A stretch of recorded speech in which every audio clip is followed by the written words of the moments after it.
Эки амал бар адамды жамандыктан сактайт экен бул дүйнөдө, акыретте дагы. Мен дайым айтам, силерге кечтен бери айтып келдим, садака. Садака бул дүйнөдө сизди баледен сактайт, акыретте да. Андан кийин силатур рахим, бул бир туугандык байланыш. Киндиктеш, уялаш, бир туугандар, бир ата, бир энеден төрөлгөн үйдөгү бир туугандар.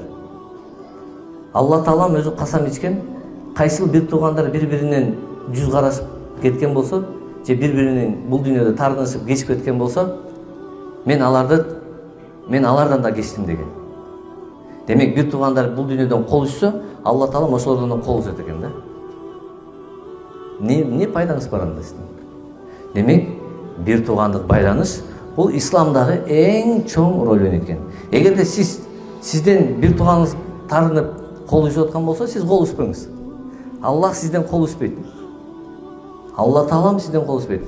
Сиздин жашооңузга бир гана береке жасыл керек. Кудай Таалам сизди баледен сактайт. Ошон үчүн бир туугандыкта дайыма бекем болуш керек экен.